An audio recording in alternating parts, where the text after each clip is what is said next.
नमस्कार दोस्तों इस वीडियो में हम क्लास 8 सामाजिक विज्ञान हमारे अति थर्ड भाग फर्स्ट का 5th चैप्टर डिस्कस करेंगे।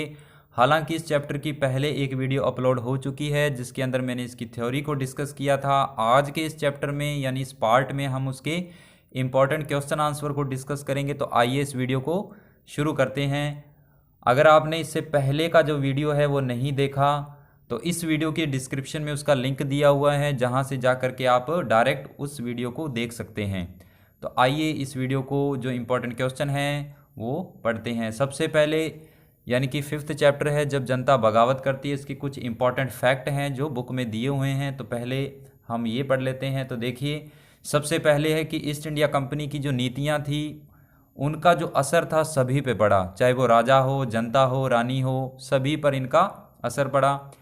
उसके बाद जो नीतियां व कार्रवाइयाँ जनता के हित में नहीं थी, उनकी भावनाओं को ठेस पहुंचाती थी, लोग उनका विरोध करते थे।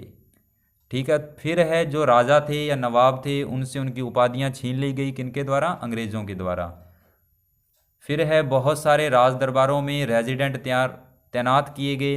रेजिडेंट यानी कि अंग्रेज़ों के जो अधिकारी थे वो राजाओं के दरबार में नियुक्त किए गए, ताकि राजा कोई भी ऐसी प्रतिक्रिया ना करे अंग्रेज़ों के खिलाफ। फिर है स्थानीय शासक जो थे उनकी स्वतंत्रता घटती जा रही थी, उनके राजस्व वसूली के अधिकार जो थे एक एक करके छीन लिए गए। फिर है झांसी की जो रानी थी लक्ष्मीबाई, वो क्या चाहती थी? वो चाहती थी कि उनके पति की मृत्यु के बाद उनका जो बेटा है जो गोद लिया हुआ है उसको अंग्रेज राजा मान ले, लेकिन अंग्रेज ऐसा नहीं चाहते थे। पेशवा बाजीराव द्वितीय ने दत्तक पुत्र नाना साहब ने कंपनी से आग्रह किया कि उनके पिता की जो पेंशन मिलती थी वह उनकी मृत्यु के बाद उन्हें मिलने लगे। यानी कि जो उनके पिता को पेंशन दी जाती थी उनकी मृत्यु के बाद अब वो उनको दी जाए, लेकिन अंग्रेज़ों ने उनका कहना भी नहीं माना। फिर देखिए, अवध को अंग्रेज़ों ने 1856 में अपने कब्ज़े में ले लिया था। देखिए, अवध क्या था? अवध एक क्षेत्र था और यहाँ बेगम हजरत महल थी। तो अंग्रेज़ों ने ये कहा कि आप एक महिला हैं और आपसे ये जो शासन है अच्छी तरह से नहीं चल रहा, इसलिए उन्होंने अवध को जानबूझकर अपने अधिकार में ले लिया था। किन्होंने? अंग्रेज़ों ने, ये आरोप लगा करके। फिर देखिए, गवर्नर जनरल डलहौजी ने ऐलान किया कि रियासत का शासन ठीक से नहीं चल रहा, वही बात मैंने आपको अभी बताई। कंपनी ने मुगलों के शासन को पूरी तरह से ख़त्म करने के लिए कंपनी द्वारा जारी सिक्कों पर से मुग़ल बादशाह का नाम हटा दिया गया। अब देखिए, जो मुग़ल काल था उस समय जब अंग्रेज़ आए थे तो जो सिक्के जारी होते थे उस पर मुग़लों का नाम था। तो अंग्रेज़ों ने उन सिक्कों में से जो मुस्लिम समुदाय था उनका नाम हटा दिया, मुग़ल बादशाह का नाम हटा दिया गया। अंतिम मुग़ल बादशाह कौन था? बहादुर शाह जफ़र द्वितीय। गांवों में किसान जमींदार भारी भरकम लगान कर वसूली से परेशान हो चुके थे और वो अपने महाजनों को कर्ज भी नहीं लौटा पा रहे थे। फिर देखिए, भारतीय सिपाही जो कंपनी में काम करते थे, यानी जो भारत के सिपाही अंग्रेज़ों की कंपनियों में काम करते थे, वो अपने वेतन भत्तों और सेवा शर्तों के कारण परेशान थे। ना तो उनको वेतन मिलता था, ना कोई भत्ता मिलता था और ना ही कोई सेवा शर्तें, यानी कि ना किसी भी प्रकार की उनको सुविधाएं नहीं थी। टोटल बात ये है। फिर देखिए, कई नए नियम सैनिकों की धार्मिक भावनाओं को ठेस पहुंचाते थे। अब अंग्रेज जो थे आपको पता है नए नए नियम लागू करते थे जो उनके यानी कि जो भारतीय सैनिक थे उनको दुखी करते थे, उनकी भावनाओं को परेशान करते थे, ठेस पहुंचाते थे। फिर देखिए, भारतीय समाज में सुधार के लिए अंग्रेजों ने सती प्रथा को रोकने और विधवा विवाह को बढ़ावा देने के कानून बनाए। ये थोड़ी अच्छी बात थी। 1830 के बाद कंपनी ने ईसाई मिशनरियों को खुलकर काम करने और ज़मीन संपत्ति जुटाने की भी छूट दे दी थी। देखिए, जब अंग्रेज़ों का अधिकार हो गया तो उन्होंने अपने सैनिकों यानी कि और अंग्रेज़ों को इंग्लैंड से बुला लिया और यहाँ पर कार्य करने की छूट दी। 1850 में एक नया कानून बनाया गया जिसमें ईसाई धर्म अपनाने की छूट दी गई थी। जो कोई भी अंग्रेज़ों का जो धर्म था ईसाई धर्म उसको अपना लेता था, उनको हर प्रकार की सुविधाएं देती और दी जाती थी अंग्रेज़ों के द्वारा, और जो नहीं अपनाता था उसको किसी प्रकार की सुविधा नहीं दी जाती थी। जब सिपाही इकट्ठा होकर अपने सैनिक अफसरों का हुक्म मानने से इनकार कर देते तो उन्हें सैनिक विद्रोह कहते थे। 1857 में शुरू हुई सैनिक विद्रोह से भारत में कंपनी का अस्तित्व भी खतरे में पड़ गया था। यानी 1857 का जो विद्रोह हुआ उससे अंग्रेज़ों की जो विरासत थी वो हिल गई थी। तो देखिए इसकी शुरुआत हुई थी मेरठ से, मेरठ छावनी से हुई थी। कब हुई थी? 10 मई, ध्यान रखिए 10 मई 1857 से इसकी स्टार्टिंग हुई थी। और राजस्थान में भी हुई थी। तो राजस्थान में पूरे इसके 18 दिन के बाद यानी कि 28 मई 1857 को राजस्थान की एक छावनी थी नसीराबाद, वहाँ से स्टार्टिंग हुई थी। जबकि भारत में मेरठ 10 मई 1857 से इसकी शुरुआत हुई थी। फिर देखिए 29 मार्च 1857 को युवा सिपाही मंगल पांडे को बैरकपुर में अपने अफसरों पर हमला करने के आरोप में फांसी पर लटका दिया गया। तो देखिए 10 मई को तो मेरठ में हुई थी, उससे पहले भी एक छोटी सी घटना हुई थी मंगल पांडे वाली, जिसने यानी कि अपने अधिकारियों का विरोध किया था और जिसके कारण 29 मार्च 1857 को यानी उसने विरोध किया और उसके कुछ दिनों के बाद ही उसको फांसी पे लटका दिया गया। समथिंग 9-10 दिन के बाद 8 अप्रैल 1857 को। फिर देखिए कुछ इंपॉर्टेंट क्वेश्चन है जो बुक के अंदर हैं। देखिए झांसी की जो रानी थी लक्ष्मीबाई, उसका अंग्रेज़ों से ऐसी क्या मांग की कि अंग्रेज़ों ने ठुकरा दिया? तो उसने क्या मांग की थी कि उसकी मृत्यु के बाद उसका जो उत्तराधिकारी है उसके बेटे को मान लिया जाए। ये मांग की थी जो अंग्रेज़ों ने ठुकरा दी। फिर भी अपने पढ़ लेते हैं। देखिए झांसी की रानी के पति की मृत्यु के पश्चात वे चाहती थी कि अंग्रेज उनकी गोद लिए हुए बेटे को उत्तराधिकारी मान ले, परंतु अंग्रेज़ों ने मना कर दिया। अंग्रेज़ों ने एक नियम बनाया जिससे कि डॉक्ट्रिन्स ऑफ लैप्स यानी कि पार्थक्य की नीति या गोद निषेध नीति बोलते हैं। इसके अंदर क्या होता था मैं बताता हूँ। देखिए जिस राजा या रानी की संतान नहीं होती थी वो गोद नहीं ले सकता था। यानी इसके अंदर ये कहा गया कि जो राजा या रानी की खुद की संतान नहीं है वो किसी भी और की संतान को गोद नहीं ले सकता। फिर उसका जो राज्य है वो अंग्रेज़ों के हाथ में चला जाता था। यानी कि डॉक्ट्रिन्स ऑफ लैप्स का मतलब यही है कि जिस राजा रानी की संतान नहीं है उसका राज्य अंग्रेज़ों ने अपने अधिकार में कर लिया था। ये चीज़ है। इस नियम के अनुसार जिस भारतीय राजा की मृत्यु बिना किसी उत्तराधिकारी छोड़े ही हो जाती थी, वही बात यानी जिसका उत्तराधिकारी या जिसका बेटा नहीं होता था उस पे उसकी संपत्ति पे फिर अंग्रेज़ों का अधिकार हो जाता था। यही बात है। फिर देखिए नेक्स्ट क्वेश्चन है ईसाई धर्म अपनाने वालों के हितों की रक्षा के लिए अंग्रेज़ों ने क्या किया? तो देखिए ऐसे भारतीय जिन्होंने ईसाई धर्म अपनाया, तो जो ईसाई धर्म को अपना लेता था उसको हर प्रकार की छूट दी जाती थी। यानी सबसे पहले तो जिन्होंने ईसाई धर्म को अपनाया उन्हें अपने पूर्वजों की संपत्ति प्राप्त करने का अधिकार दिया गया। ऐसा उन्होंने भारत में ईसाईकरण को बढ़ावा देने के लिए किया था। यानी अंग्रेज चाहते थे कि जब हम ऐसा करेंगे तो हमारा जो धर्म है ईसाईकरण उसको बढ़ावा मिलेगा। यानी वो भारतीयों से यही उम्मीद करते थे कि जो भारतीय ईसाई धर्म को अपनाएगा वो ईसाई धर्म को फैलाएगा, यानी कि उसका प्रचार प्रसार करेगा। फिर देखिए नेक्स्ट है कि सिपाहियों को नए कारतूसों पर क्यों ऐतराज़ था? अब देखिए ये जो क्वेश्चन है ये इंपॉर्टेंट क्वेश्चन है। क्यों ऐतराज़ था? क्योंकि उस पर सूअर व चर्बी का लेप किया हुआ था।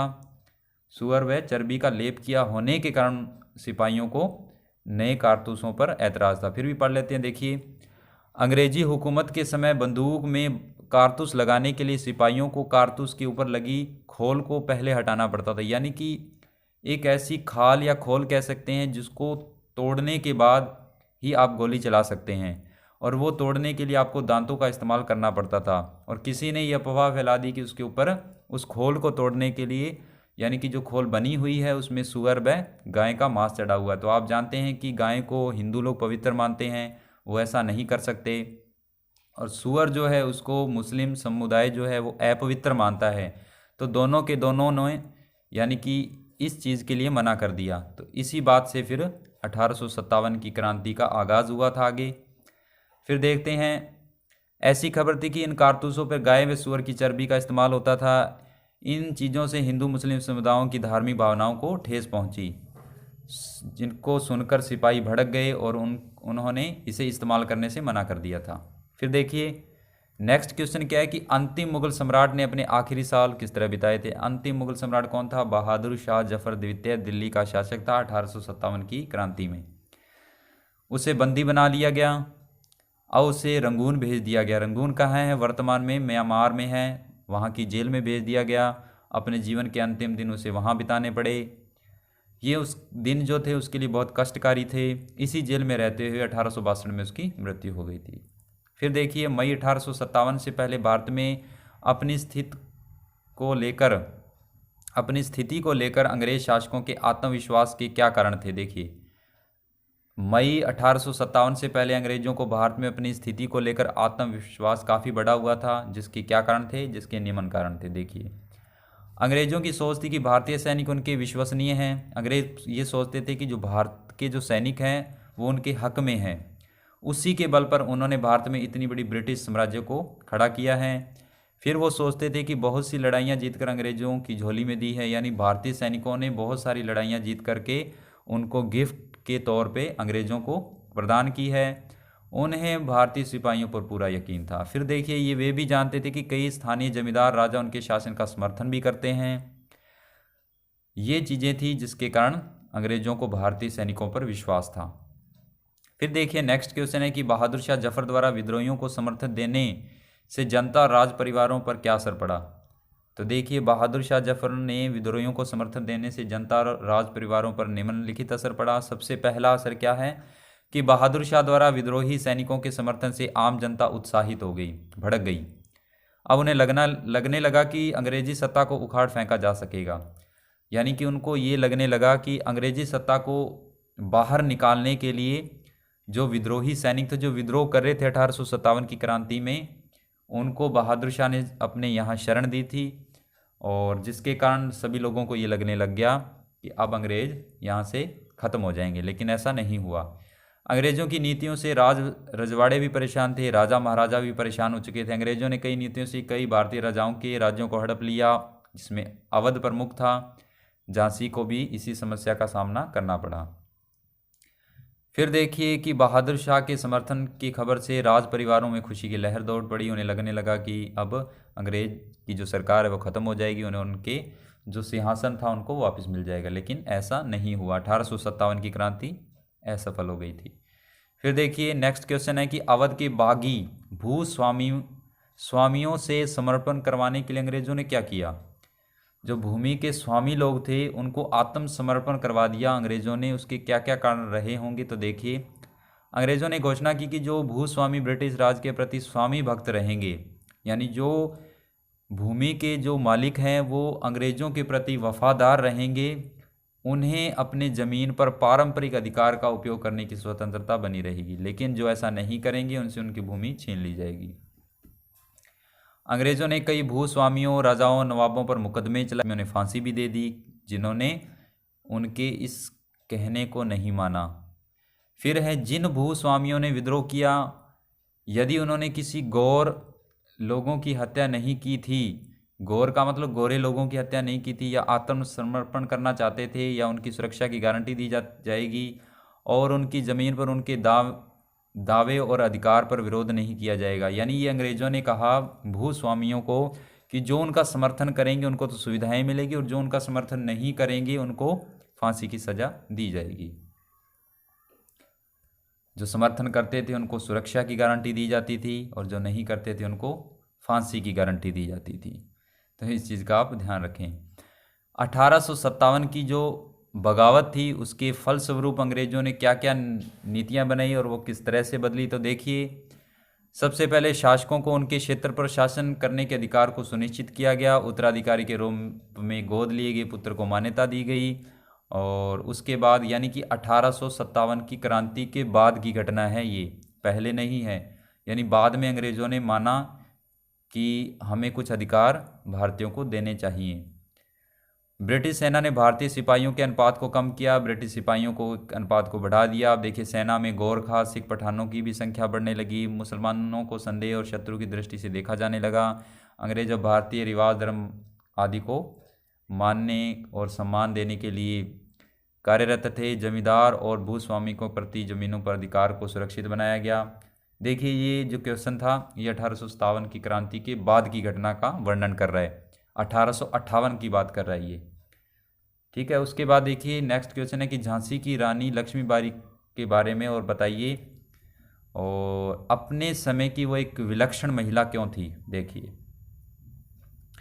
रानी लक्ष्मीबाई का जन्म 1828 के आसपास बनारस में हुआ। पिता मोरपंत तांबे एक मराठी ब्राह्मण थे। उनकी माँ भागीरथी बाई एक सुसंस्कृत धार्मिक महिला थी। 14 वर्ष की आयु में उसकी जो शादी थी महाराव या महाराज गंगाधर राव के साथ हुई थी। कुछ समय के बाद उसने एक बेटे को जन्म दिया और जो महाराज थे वो कुछ समय के बाद चल दिए थे, क्योंकि 1853 में महाराज गंगाधर राव जो थे वो बीमार हो गए थे और उन्होंने अपने दूर के रिश्तेदार के बेटे दामोदर राव को गोद भी ले लिया था।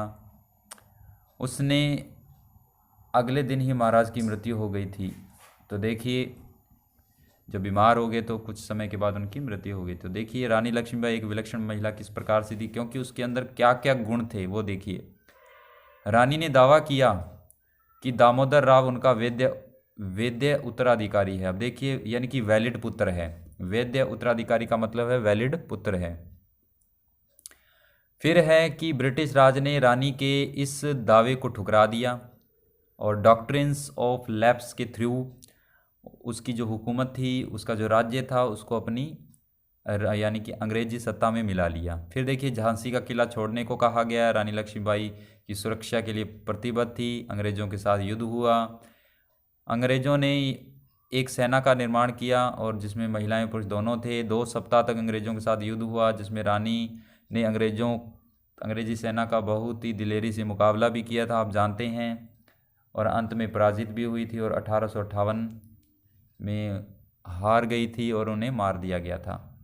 तो ये तो थे बुक के प्रश्न जो इस लेसन के अंत में दिए हुए हैं। इसके अलावा भी कुछ प्रश्न हैं, अतिरिक्त प्रश्न भी हैं जो कि आपके एग्ज़ाम के पॉइंट ऑफ व्यू से इम्पोर्टेंट हैं। जब आप ये वीडियो देखेंगे तो ये कुछ इंपॉर्टेंट क्वेश्चन हैं, जैसे नील उगाने वाले किसानों की क्या समस्याएं। अगर ये आप चाहें करना तो कर सकते हैं, वरना आप यहीं से पढ़ सकते हैं इनको।